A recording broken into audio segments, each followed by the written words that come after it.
et en France et le pasteur Gédéon en Belgique. Je remercie personnellement le pasteur Gédéon pour cette marque de confiance qu'il nous a accordée et nous a alignés pendant ces 7 jours à être des orateurs pour partager quelques secrets de la vérité de la parole de Dieu en ce qui concerne la réussite. Je bénis aussi le prophétesse. C'est une dame que j'aime beaucoup, qui a le charisme du Saint-Esprit et il y a la chose de Dieu en elle. Je remercie aussi l'évangéliste Alain Billet, lui qui nous avait mis en contact avec le pasteur Gédéon. Sans plus tarder, je voulais d'abord remercier Dieu et rendre grâce et recommander ces instants entre les saintes puissantes mains de Dieu. Je convie à tous ces frères et sœurs qui nous suivent ce soir d'être seulement attentifs et d'être attentistes, car le Saint-Esprit va déposer quelque chose de très important dans ta vie et qui va te booster et qui va t'amener à vivre la réussite dans toute sa totalité, dans toute sa profondeur.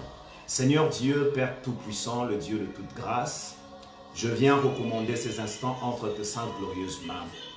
Je prie, Père, s'il te plaît, sers-toi de moi simplement comme une tuyauterie ou comme un instrument par lequel tu veux parler à un homme, tu veux parler à une femme et tu veux parler à un chrétien qui s'attend à entendre ta voix. Car la parole de Dieu ne dit-elle pas, et tu avais entendu le cri de leur détresse, tu as envoyé ta parole et ta parole les a guéris. Je t'en prie, Père, donne à cette parole qui sortira de nos lèvres sa puissance, sa révélation, sa grâce, et que cette parole puisse toucher le cœur de quelqu'un, puisse booster la vie de quelqu'un. Je viens recommander ces instants, Père éternel. Donne à la femme, à l'homme qui me suit, un nouveau attendement pour qu'il arrive à entendre les oracles du Seigneur. Dans le nom puissant de Jésus-Christ, nous avons ainsi prié. Très cher Saint-Esprit, viens. Sans toi, je ne peux rien. Viens s'il te plaît. Sans toi, je ne sais rien dire. Viens dans le nom puissant de Jésus-Christ. Que les saints disent Amen. Ce soir, je vais toucher notre thème général, le thème général qui nous avait été donné. Tu es né pour vivre. D'emblée, avant d'évoluer, je voulais amener l'attention de quelqu'un à réfléchir sur ce thème. On dit, tu es né pour réussir. La première des choses que je voulais dire ce soir, c'est que la réussite, ça fait partie des évidences du salut. Et dans la compréhension de ces thèmes généraux, j'avais souligné le mot naître et le mot réussite. Ma première question avant d'entrer dans le vif de mon message, c'est on parle de quelle naissance?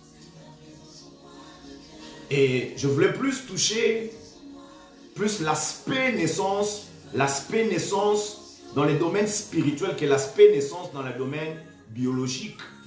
Parce qu'il y a un principe du monde qui dit, il y a un principe général qui dit, ce qui dirige le domaine physique, c'est le spirituel. On ne sait pas parler de la naissance biologique, la réussite qui découle dans la naissance biologique, sans parler de la naissance spirituelle. Et donc là, je veux dire à quelqu'un qui me suit ce soir, c'est une évidence et une vérité que tu dois comprendre et connaître, que si réellement tu es né de Dieu, sache une chose, tu es destiné à vivre la réussite. Ce n'est pas quelque chose à en discuter. Tout celui qui est né de Dieu, il est appelé à réussir. Et la deuxième vérité que je vais dire, c'est le fait que tu es né de Dieu te qualifie à la même diapason ou à la même nature que Dieu.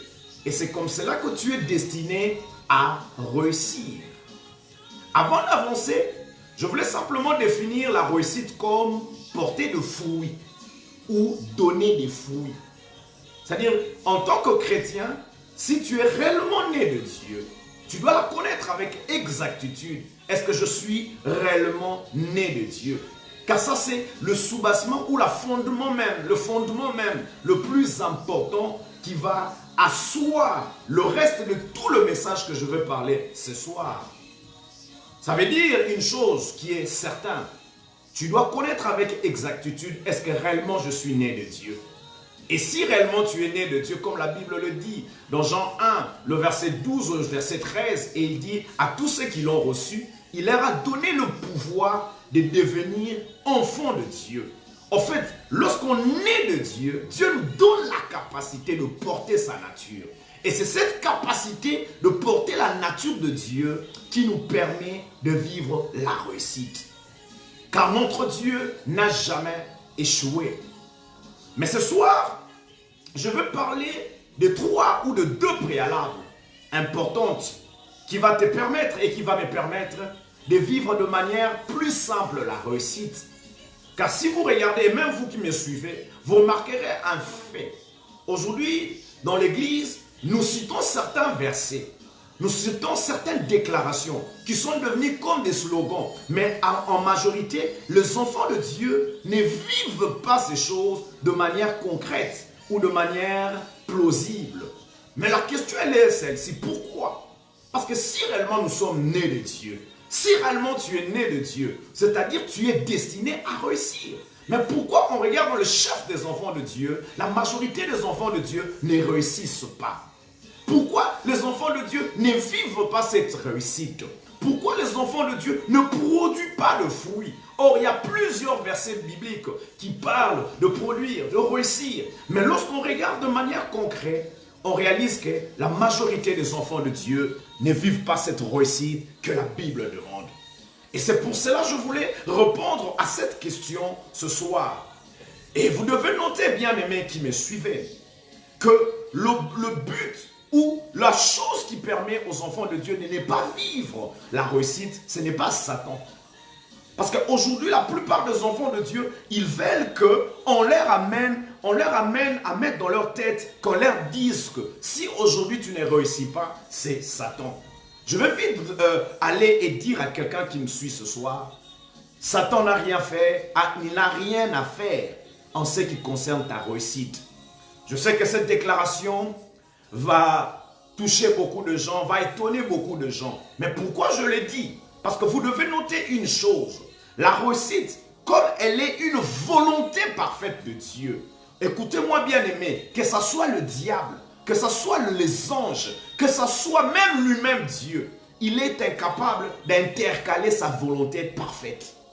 Et c'est comme cela que je viens dire à quelqu'un, tu dois enlever dans ton esprit que si tu échoues, si aujourd'hui tu vis dans les échecs, c'est parce que Satan est là ou parce que Satan fait certaines choses. Non, la réussite est la volonté de Dieu. Mais le grand problème aujourd'hui avec les chrétiens, ce n'est pas un problème des démons ou un problème de Satan, mais c'est un problème des principes. Car vous devez noter une chose bien aimée dans le Seigneur. Dans chaque domaine spirituel, Dieu relie chaque chose dans le domaine spirituel avec un principe. Lorsqu'on parle de l'adoration, il y a un principe d'adoration. Et lorsqu'on parle de la réussite, il y a aussi des principes qui s'attachent à la réussite. Parce que notre Dieu est un Dieu de principes. Il n'en transjuge point.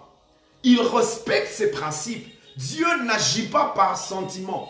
Dieu n'agit pas par nos pleurs. Dieu n'agit pas par nos lamentations. Mais Dieu agit en prorata des principes que nous appliquons, des principes que nous connaissons. Le grand problème aujourd'hui avec les enfants de Dieu, nous disons chrétiens, mais nous ne connaissons pas trop les principes de Dieu. Écoutez-moi bien aimé, les principes, ce sont les clés du royaume qui te permettent d'avoir la maîtrise de la vie, qui te permet d'avoir l'ascendance aux situations, aux choses, aux difficultés, à toutes les choses qui sont autour de la vie. Car vous devez noter une chose. En parlant, il a dit quelque chose de très important. Il a dit, sa divine puissance nous a donné tout ce qui contribue à la vie. En fait, Dieu, par sa divine puissance, il avait déjà accompli tout ce qui contribue à la vie de l'homme. Mais le problème est que Pourquoi l'homme, il n'en arrive pas à vivre ces évidences que la divine puissance de Dieu? En parlant de la divine puissance de Dieu, l'apôtre Pierre voulait simplement parler de l'œuvre la plus glorieuse qui est l'œuvre de la nouvelle naissance. Le fait que Christ avait accepté d'accéder sur la croix pour que toi et moi, nous naissons de nouveau. Bien-aimés, la nouvelle naissance a amené les choses qui contribuent à nos vies. Mais pourquoi en tant que chrétiens, nous ne vivons pas cela? Car la réussite est une chose qui contribue à ta vie. Dieu t'a destiné à réussir. Dieu t'a destiné à ne pas échouer. L'échec, ce n'est pas dans le vocabulaire de Dieu. Regardez, partout lorsque vous lisez la Bible, vous ne remarquerez aucun endroit que Dieu a échoué. Pourquoi dans le vocabulaire de Dieu, l'échec n'existe pas? Mais la question majeure de ce soir, pourquoi le chrétien vive encore dans les échecs? Pourquoi le chrétien n'arrive pas à réussir? Si nous avons dit, tu es né pour réussir. Et on a expliqué que la première naissance qu'on parle, c'est naître de nouveau. Le fait de naître de nouveau, ça te donne la capacité de réussir.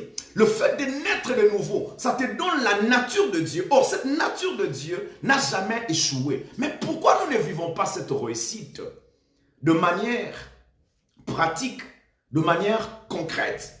Et c'est là que c'est cette question qui constituera mon message de ce soir. Parce que je veux répondre à cette question en deux principes, en deux choses qui sont très importantes que tu dois savoir, que nous devons savoir. Car la force des chrétiens, ce n'est pas seulement le fait de connaître. La force aussi du christianisme, c'est le fait de comprendre. Et c'est comme cela Jésus, dans Matthieu 13, lorsqu'il parlait du semeur, il a parlé du dernier cœur, là où ça a été semé dans la bonne terre. Il avait dit, c'est une personne qui connaît, qui comprend. C'est seulement lui qui peut produire des fruits. Pourquoi il a dit? Parce que si nous n'avons pas la compréhension de certaines choses dans le domaine spirituel, il nous sera difficile de vivre la réussite. Or, la réussite, ce sont des signes qui prouvent réellement que tu portes la nature de Dieu. Ce sont les signes qui montrent que tu es de Dieu. Et c'est pour cela, ce soir, je voulais parler des deux grands principes. Et je voulais nous amener à comprendre ces deux grands principes qui vont te permettre à vivre la réussite. Parce que la réussite n'est pas un slogan. La réussite, ce n'est pas simplement une déclaration, mais c'est une vie. En tant que chrétien, comme tu es né de Dieu, tu dois réussir. C'est une obligation, tu dois réussir. En tant que chrétien, comme tu portes la nature de Dieu, tu es appelé à réussir. Mais pourquoi nous ne réussissons pas? Je vous ai dit, c'est à cause d'une seule chose. La majorité de chrétiens ne connaissent pas les principes de Dieu. Et c'est pour cela ce soir, je voulais que nous parlions de deux grands principes. Et c'est ces principes qui te permettront de produire les fruits. Car je vous avais dit au début, j'ai défini réussite comme produire les fruits. Porter les fruits.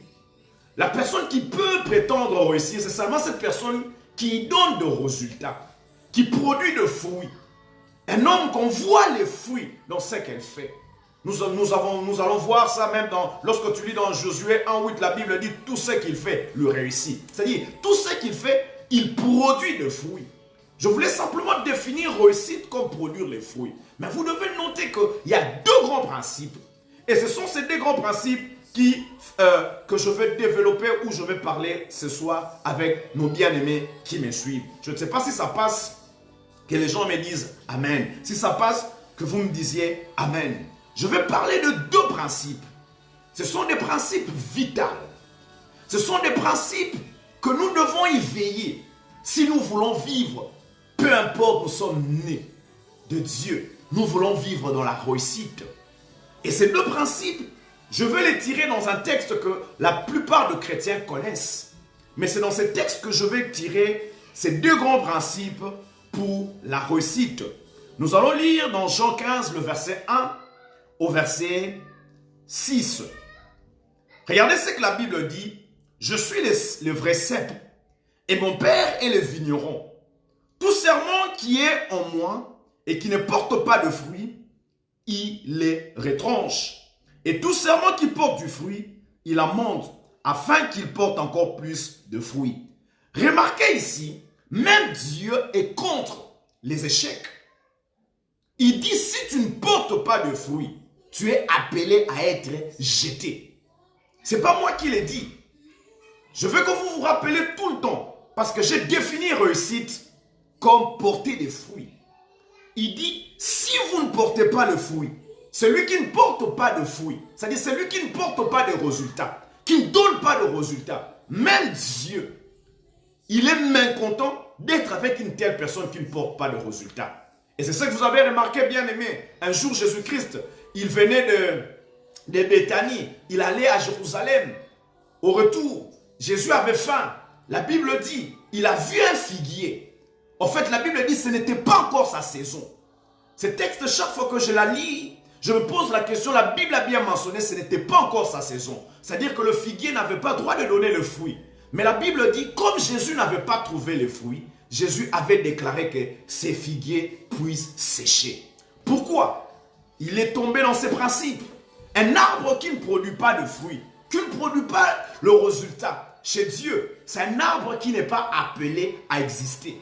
Et c'est comme cela aussi pour un chrétien. Un chrétien qui ne vit pas le résultat, un chrétien qui ne vit pas la réussite, Dieu est mécontent de voir un tel chrétien qui ne vit pas la réussite. On continue le verset 3. Il dit, déjà vous êtes purs à cause de la parole que je vous ai annoncée. Demeurez en moi et je demeurerai en vous. Comme le serment, comment le serment ne peut-il lui-même porter de fruits s'il ne demeure pas attaché au cep? Ainsi vous ne le pouvez non plus si vous ne demeurez pas en moi. Je suis le cep et vous êtes le serment. Celui qui demeure en moi, en qui je demeure, porte beaucoup de fruits. Car sans moi, vous ne pouvez rien faire. Ici, je vais souligner deux principes majeurs. Le premier principe, c'est se connecter à la source. Le premier principe que je parlerai aujourd'hui, c'est se connecter à la source. Je vais nous amener à réfléchir. Ce texte, Jésus ne l'a pas dit aux païens. Jésus l'a dit aux enfants, aux gens qui s'identifiaient à lui. Et c'est comme cela que vous remarquerez qu'il a utilisé le nom de mon Père. Il nous a appelés, nous sommes les serments. Il ne parle pas des étrangers. Il parle déjà de chrétiens. Mais la question majeure, elle est celle-ci. Mais pourquoi Jésus-Christ devait, à plusieurs reprises dans ces textes que nous venons de lire, de répéter le mot « demeurer en lui » plusieurs fois? Et il fait une corrélation avec le mot « demeurer en lui » et « s'attacher au cep ». Pourquoi? Et il explique, il fait une corrélation entre nous les chrétiens et un arbre. Pour qu'un arbre puisse produire de fruits, pour qu'un arbre puisse produire des résultats, cet arbre a besoin de s'attacher au cep. Le sarment a besoin de s'attacher au cep. Il met une corrélation entre son auditoire et l'arbre. Parce qu'il parlait à un auditoire que Jésus connaissait. Un auditoire des hommes et des femmes qui s'identifiaient déjà à lui. Mais pourquoi il devait-il dire? Parce qu'ici, Jésus ne parle pas de la nouvelle naissance. Parce que ces hommes et ces femmes qui écoutaient ces paroles, ils étaient déjà nés, ils étaient déjà identifiés à Dieu. Il parlait à ses disciples. Il parlait à un groupe de gens que lui, il sentait qu'il s'identifiait en eux. Et c'est pour cela, ce soir, je vais parler du premier principe qui te permet, parce que tu es né de Dieu, de vivre la réussite de manière concrète. C'est se connecter à la source. Regardez ici, il parle, il dit, le sarment qui ne s'attache pas au cep, il est appelé à ne pas produire de fruits. Jésus parle de se connecter. Je définis se connecter comme s'attacher. La première des choses que vous devez noter, nous devons se connecter à la source. Je ne sais pas parler de se connecter si je ne parle pas de qui est notre source. C'est quoi notre seule source? Vous devez comprendre que la chose la plus importante, c'est d'avoir la connaissance, la révélation de celui que nous servons ou de celui que nous suivons. Car tu peux prier sans savoir qui tu adores comme. Lorsque tu lis dans Jean 4, 22, c'est Jésus qui parlait à la Samaritaine. Il dit, vous vous adorez ce que vous ne connaissez pas. Lorsque tu lis dans Jean 4, le verset 10, tu connaissais les dons de Dieu. C'est-à-dire, il y a une chose qui est très importante en tant que chrétien que nous devons savoir. Ce que nous devons connaître. Regardez, il parle à la Samaritaine que vous adorez quelqu'un que vous ne connaissez pas. Ça peut aussi prétendre et dire, tu peux venir à l'église, tu peux venir, tu pries, mais tu ne connais pas qui réellement tu pries, qui réellement tu sers. Et lorsqu'on lit dans Matthieu 16, 17, il dit à Simon, heureux tu, Simon, fils de Jonas, car ce n'est ni le sang, ni la chair qui te l'a révélé. En fait, Dieu veut que nous ayons la révélation ou la connaissance de celui que nous servons. Et c'est pour cela que je voulais répondre à cette question. Qui est notre seule source? Il est très important, bien-aimé, de connaître c'est qui notre source. Regardez, Jésus dit, sans lui, nous ne pouvons rien faire. En fait, dans ce texte, il met déjà à l'évidence qu'il est très important de connaître ce qui est notre source. C'est seulement lorsque tu as la connaissance de notre source, c'est alors que tu peux s'attacher à la source. Et lorsque tu t'attaches à la source, tu vas produire le fruit. Tu vas vivre les résultats. C'est pour cela que nous avons vraiment besoin de savoir qui est notre source. Pour cela, je voulais qu'on examine deux textes. Le premier, c'est dans Galates 4, le verset 6.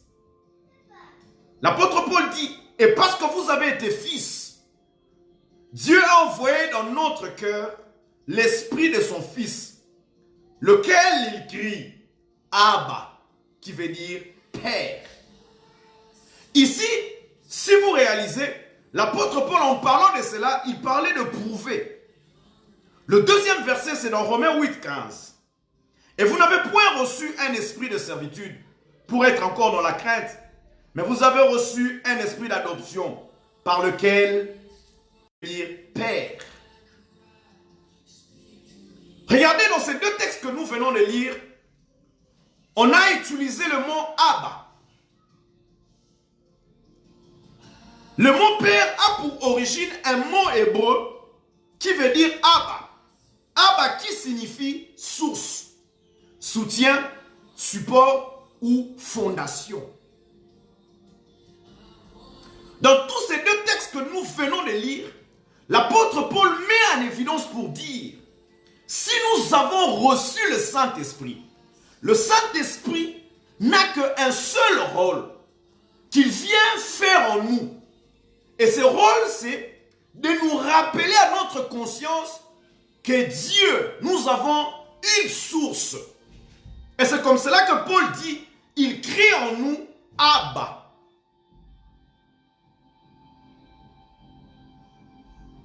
Il est très important en tant que chrétien que tu comprennes qui est ta source. Aussi longtemps que les chrétiens n'ont pas la révélation de leur source, il leur est difficile de se connecter à la source. Il est difficile de vivre la réussite, de produire les fruits. Dans ces faits, il y a deux vérités que nous devons connaître. La première, Dieu est Abba parce que toute la création vient de lui. Ici, l'apôtre Paul, en parlant, il voulait attester seulement aux chrétiens que le Saint-Esprit, il vient te rappeler que Abba, Père, c'est Dieu qui est notre source. Mais vous devez noter deux vérités. La première, Dieu est Abba parce que toute la création vient de lui. Toute la création vient de Dieu. Deuxième vérité, Dieu est Abba parce qu'il produit les choses, mais aussi parce qu'il les maintient. Il est celui qui produit les choses et il les maintient. Et c'est comme cela que je vous avais dit. Lorsque tu commences à comprendre le premier principe de se connecter à Dieu, tu seras celui qui produit, celui qui donne les résultats. Je ne sais pas s'il y a des gens qui me comprennent ce soir. Vous devez noter que le nom Père ou Abba n'est pas le nom de Dieu. Père ou Abba, c'est le résultat d'une fonction que Dieu assure en faisant sortir la création en lui et en devenant la source. Et les chrétiens doivent savoir que Dieu est leur source. Ma soeur, je ne sais pas qu'est-ce que toi tu cherches dans ta vie. Je ne sais pas qu'est-ce que toi tu as besoin. Et c'est comme cela Jésus, en parlant à la femme samaritaine, il lui a dit, si tu connaissais le don de Dieu, c'est toi qui me demanderais, donne-moi de l'eau. Pourquoi? Jésus s'identifiait dans Jean 4, 10, il s'identifiait comme la source. Cette femme-là, la Samaritaine, il n'avait jamais réussi sa vie. La Bible dit qu'il avait même 5 hommes. S'il avait 5 hommes, c'est parce qu'il changeait des hommes après hommes. Pourquoi? Parce qu'il n'avait pas la connaissance de la source. C'est seulement lorsque tu as la connaissance de ta source que tu peux s'attacher à la source et tu peux vivre le résultat. Cette femme avait l'habitude d'échouer. Et c'est comme ça la Bible nous parle de beaucoup d'hommes qu'il avait. La Bible dit qu'il en avait 5. Pourquoi cette femme avait 5 hommes?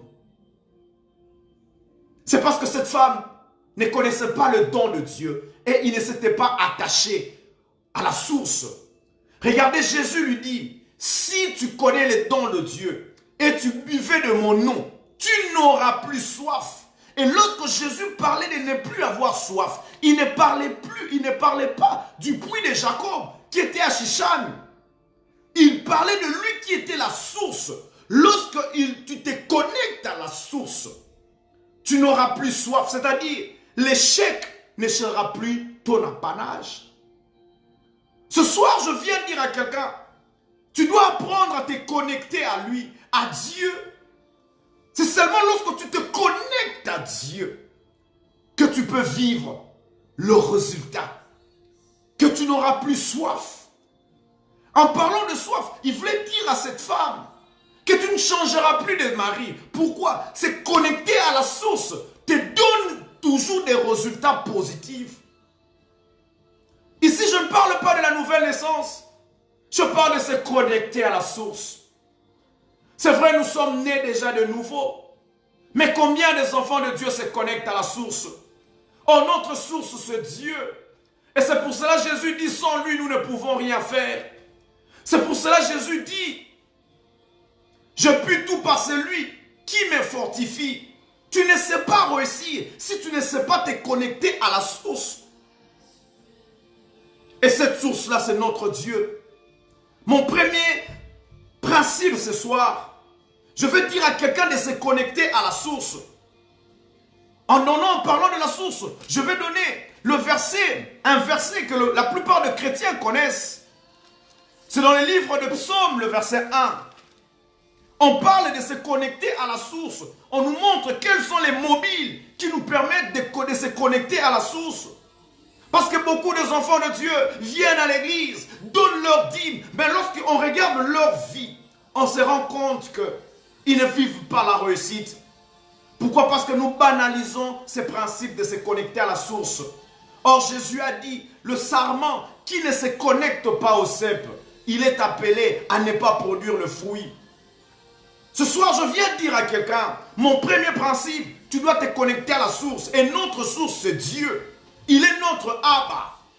Il est Abba parce que toute la création provient de lui. Il est notre Abba Parce que c'est celui-là qui a créé toutes choses et qui la maintient.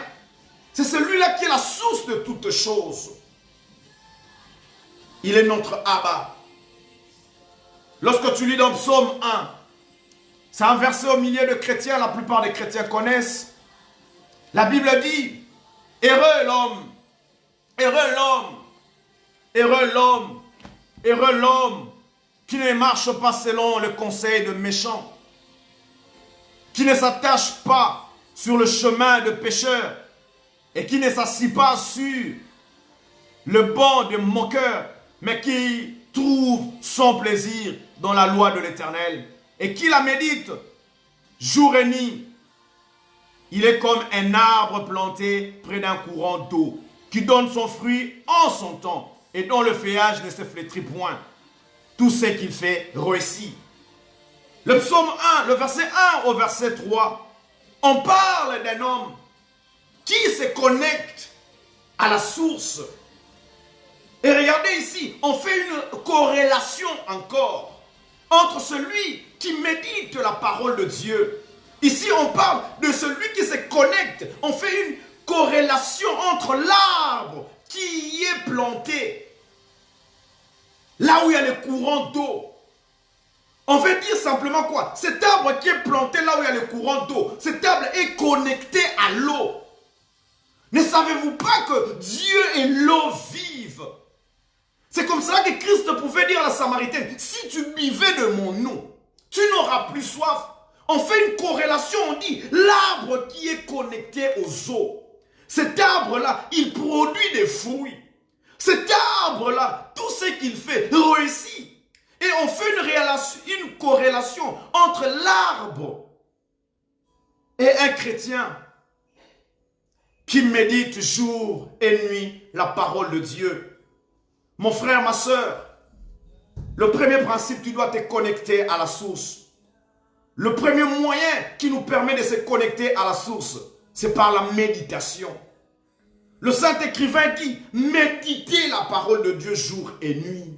On dit, lorsqu'un chrétien, il se lève le matin, il médite la parole de Dieu. Écoutez, dans ce vieux livre qu'on appelle la Bible, il y a plusieurs promesses pour toi. Dans ce vieux livre qu'on appelle la Bible, et c'est pour cela que les anglophones appellent la Bible des books, parce que c'est les livres des livres. Tous les principes de la vie, ça se trouve dans la Bible. C'est seulement lorsque tu la médites jour et nuit, que la Bible dit tu es connecté au courant d'eau. Et ce courant d'eau-là, c'est Dieu. Comme il est dit dans Jean 17 et 7 plutôt, il dit, celui qui a soif, qu'il vienne à moi. Les fleuves d'eau vive couleront de son sein. Pourquoi? Lui, il est le fleuve. Il est l'eau qui coule. On dit tout ce qu'il fait. La Bible ne dit pas les choses partiellement que tu fais. On dit tout ce que tu fais. C'est-à-dire qu'un chrétien qui se connecte à la source, il n'échouera plus jamais. Tout ce qu'il fait. Le premier principe, c'est ça. Connecte-toi à la source, bien-aimé. Tu te connectes à la source au moyen de la méditation de la parole de Dieu. La méditation de la parole de Dieu qui ouvre notre esprit, qui illumine les yeux de notre cœur. C'est la méditation qui amène notre esprit, notre homme intérieur à connaître les réalités spirituelles. Méditer veut dire penser profondément. Bien-aimé qui me suit, remarquez bien, si Jésus-Christ n'a jamais échoué, parce que Jésus-Christ a vécu selon ses principes. Il dit, mon Père, dans Jean 8, il dit, mon Père ne me laisse pas seul, car je fais tout ce qui lui est agréable. Il était connecté jour et nuit au Père. Sur combien de temps tu passes dans la méditation de la parole de Dieu? Aujourd'hui, nous préférons suivre Netflix. Nous préférons suivre les films. Mais comment est-ce que nous voulons vivre la réussite? Parce que c'est seulement lorsque cet arbre est connecté au courant d'eau que cet arbre commence à s'identifier au courant d'eau. qu'il y ait saison de pluie ou sécheresse, cet arbre ne peut pas sécher. Pourquoi? Parce que cet arbre, il est connecté permanent à l'eau. Mais dans cette parole, on dit, on compare cet arbre qui est planté dans le courant d'eau avec ces chrétiens qui méditent la parole de Dieu. Bien-aimés dans le Seigneur, apprends à se connecter à la source. Une deuxième voie qui nous permet de se connecter à la source, c'est par la prière. Combien de chrétiens aujourd'hui ont leur moment d'intimité? Là où tu passes seul avec Dieu. Écoute-moi, un enfant de Dieu qui prie, un enfant de Dieu qui prie couramment, c'est un enfant de Dieu pendant la journée. Il ne réagit pas, mais il agit.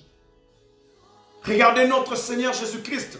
La Bible nous dit, tôt le matin, il allait, lui qui était 100% Dieu. Il était fils de Dieu. Tôt le matin, il allait chercher la face de Dieu. À combien plus forte raison, toi et moi? Si Jésus savait que j'étais enfant de Dieu, mais je devais me connecter à la source. Et à combien plus forte raison que toi et moi? Il allait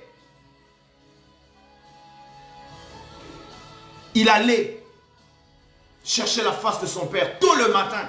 Lorsque tu lis dans Luc 6, le verset 12, la Bible dit, en ce temps-là, Jésus s'est rendu à la montagne pour prier. Et il passa toute la nuit dans la prière. Il s'est rendu à la montagne pour prier. Lui qui était fils de Dieu. Il était attesté dans Matthieu 17. La voix est venue pour dire, celui-ci est mon fils bien-aimé en qui je mets toute mon affection. Mais Jésus n'a jamais abandonné sa dévotion. La Bible dit, il allait à la montagne pour prier. Et c'est comme cela, ce qu'il faisait, réussissait. Il acceptait de se connecter par la voie d'intimité à la source. La majeure le problématique aujourd'hui que la plupart des chrétiens nous avons, qui amène les échecs, c'est parce que nous ne nous connectons pas à la source. Lorsque la Bible parle du roi David, il ne pouvait jamais aller en guerre sans aller consulter l'Éternel. La Bible dit, David prenait un moment, il allait consulter l'Éternel pour dire, Seigneur, veux-tu est-ce que j'aille, que je monte ou que je ne monte pas? Lorsque Dieu lui disait, monte, et c'est alors que David allait réussissant. Pourquoi la plupart des enfants de Dieu ne réussissent pas? Parce qu'ils n'ont pas de temps. Ils ne vivent pas dans l'abandon total à Dieu, dans l'intimité. Se connecter à la source, savoir aussi de tes propres moments d'intimité. Là où tu es seul à seul avec Dieu. Tu es en train d'esquisser ton cœur devant Dieu. Tu es en train d'ouvrir ton cœur devant Dieu. Si Jésus le faisait, à combien plus forte raison toi et moi? Bien-aimé, toi et moi. Jésus, lui qui était 100% Dieu. Peut-être on pouvait le dire de manière d'homme. Il n'avait pas besoin de toutes ces phases. Parce qu'il pouvait taper comme ça et Dieu exauçait directement. Mais Jésus avait compris le principe de se connecter à la source. Dieu est ta source, bien-aimé. Sans lui, tu ne peux rien faire. Et comme il est ta source, tu dois te connecter. Je parlais de la méditation, de la parole de Dieu. Et je parlais de la prière, le moment d'intimité avec Dieu. Tu dois apprendre à te connecter, bien-aimé, dans le Seigneur. Tu dois apprendre à te connecter à lui. C'est seulement lorsque tu te connectes à lui que tu vas commencer non plus à réagir, mais tu vas commencer à agir. Et c'est comme cela Jésus n'a jamais échoué. Tout ce qu'il faisait, la Bible dit, il faisait toutes choses à merveille. Pourquoi il faisait toutes choses à merveille? Parce qu'il s'était connecté à Dieu. C'était ça mon premier principe. Je vais aller plus vite. Je vais parler du deuxième principe et je m'arrêterai là-bas. Le deuxième principe, c'est un principe qui s'attache au premier. Parce que Jésus a dit, il est le cep. Nous sommes le sarment. Le sarment qui ne s'attache pas au cep. Ce sarment-là, il a une difficulté d'être nourri par le sève. Parce que vous le savez, la sève qui quitte de l'arbre pour les branches La branche qui n'est pas attachée, il ne peut pas vivre la même, il ne peut pas manger la nourriture que les racines donnent à l'arbre. Le deuxième principe, bien-aimé, tu veux vivre la réussite, c'est faire croître la vie de Dieu en nous. Le deuxième principe, c'est faire croître la vie de Dieu en nous. Le premier, c'est se connecter à la source. Le deuxième, c'est de faire croître la vie de Dieu en nous. La plupart des enfants de Dieu aujourd'hui, nous échouons parce que la vie de Dieu n'a pas grandi en nous. Regardez, lorsque tu lis dans Romains 6, 23, la Bible dit, car le salaire du péché, c'est la mort. Mais le don gratuit de Dieu, c'est la vie éternelle en Jésus-Christ notre Seigneur. Lorsque tu lis dans Jean 3, 16, la Bible dit, car Dieu a tant aimé le monde, qui a donné son Fils unique, afin que quiconque croit en lui ne périsse point, mais qui ait la vie éternelle. Vous devez noter une chose bien aimée dans le Seigneur. Lorsque nous naissons de nouveau, Dieu nous donne une portion de sa vie. Et cette vie de Dieu est appelée à croître. Tu ne peux pas vivre dans la réussite si Jésus-Christ vivait toute sa vie dans la réussite. Si les gens qui nous ont précédés dans la foi, ils ont vécu dans la réussite, c'est parce qu'ils avaient appris la manière de faire croître la vie de Dieu en eux. Mon deuxième principe, c'est faire croître la vie de Dieu. Ma soeur, mon frère, tu dois apprendre à faire croître la vie de Dieu. Lorsque tu lis 1 Timothée 6, le verset 12, regardez ce que l'apôtre Paul dit. Je ne permets pas à la femme, en fait, il dit, 1 Timothée, je vais arriver là. L'apôtre Paul dit quelque chose de très important, de saisir la vie éternelle. Il nous demande de saisir la vie éternelle. Il est très important que tu fasses croître la vie de Dieu en toi. La majorité des enfants de Dieu, ils ne veulent pas faire croître cette vie de Dieu en eux. 1 Timothée, le verset 6. Qu'est-ce que l'apôtre Paul dit? Combat le bon combat de la foi. Saisis la vie éternelle à laquelle tu as été appelé et pour laquelle tu as prononcé cette belle confession en présence d'un grand nombre de témoins. Il parle de la vie éternelle. Cette vie éternelle que Dieu nous donne, il nous donne une portion de sa vie. Et c'est pour cela dans Jean 10, 10, il dit, moi, je suis venu afin que les brebis aient la vie. Mais il ne s'arrête pas là et il dit que cette vie soit dans l'abondance. C'est-à-dire Dieu veut que cette vie croisse en toi. Un chrétien, c'est seulement lorsque la vie de Dieu croit en lui que ces chrétiens peuvent vivre une vie de réussite. Une vie sans limite. Lorsque Jésus vient en nous, c'est notre esprit qui est régénéré. Et c'est dans notre esprit que la vie de Dieu, le Zoé, la portion de la vie de Dieu vient s'émettre. C'est dans l'esprit de l'homme. Or, la volonté parfaite de Dieu, c'est que la vie de Dieu puisse croître dans ton esprit, âme et dans ton corps. C'est seulement lorsque cette vie de Dieu a grandi toute ta vie. C'est alors que tu vas vivre une vie sans limite. Pourquoi la plupart des chrétiens nous sommes limités? Nous n'arrivons pas à vivre la réussite. C'est parce que nous ne faisons pas croître la vie de Dieu. Ce sont ces deux principes que je voulais parler ce soir. Lorsque la vie de Dieu croît en toi, nous avons 5 raisons majeures. La vie de Dieu, lorsque ça croît en toi, ça permet aux chrétiens de vivre une vie simplifiée, une vie sans fardeau, une vie sans peine. Lorsque la vie de Dieu croît en toi, il y a des choses qui ne vont pas passer outre. Ça te permet de vivre. C'est pour simplifier la vie chrétienne, la vie de tous les jours. Lorsque la vie de Dieu croît en nous, nous commençons à vivre la vie de Dieu. Tu remarqueras, un chrétien va commencer à vivre la vie de Dieu tel qu'il est, tel que nous sommes.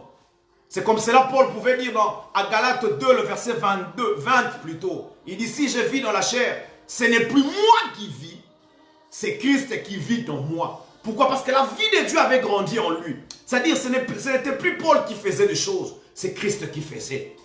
C'est pour cela qu'il pouvait dire, dans 1 Corinthiens 15, il dit, j'ai travaillé plus que eux tous. Pourquoi? Ce n'est pas moi, mais c'est la grâce. Pourquoi? Parce que la vie de Dieu avait grandi en Paul. Lorsque la vie de Dieu grandit en toi, bien-aimé, la vie de Dieu grandit en toi, tu vas commencer à vivre les ossements de tes prières. Parce que tu ne seras plus un enfant, tu deviendras un fils. C'est seulement lorsque la vie de Dieu grandit qu'on devient fils. Dieu va commencer à exaucer toutes tes prières. Même tes pensées deviendront des prières. 4. C'est pour vivre l'accomplissement de toutes les promesses de Dieu. Oui, ce ne sont pas tous les chrétiens qui vivront les principes, l'accomplissement des promesses de Dieu. Ce sont des vérités que nous ne disons jamais à l'église, que nous devons la dire. Aussi longtemps qu'un chrétien est encore un enfant, la vie de Dieu n'a pas encore grandi. Il est difficile que certaines promesses de Dieu puissent avoir le résultat en lui. C'est seulement lorsque la vie de Dieu grandit en toi, tu peux commencer à vivre l'accomplissement des promesses de Dieu. Et puis 5, c'est pour voir le succès et la réussite dans tout ce que nous faisons. Lorsque la vie de Dieu grandit en toi, tu vas commencer à vivre le succès, la réussite dans tout ce que tu fais. Tu vas commencer à vivre la réussite, le succès dans tout ce qu'il fait. Tu fais. Ce matin, ce soir, je voulais partager avec vous les 2 grands principes qui te permettent, peu importe que tu es né de Dieu, de vivre le résultat. Connecte-toi à la source. C'est Dieu qui est notre source. Et puis deuxièmement, permets à la vie de Dieu de croître en toi.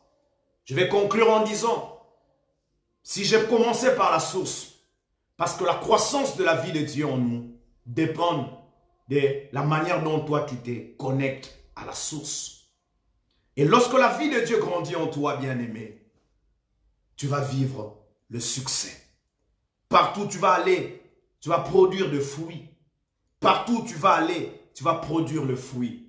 Je crois que prochainement, si Dieu nous donnait l'occasion, je parlerai du troisième principe, qui est aussi un principe élémentaire qui te permet de produire le fruit et d'avoir le résultat.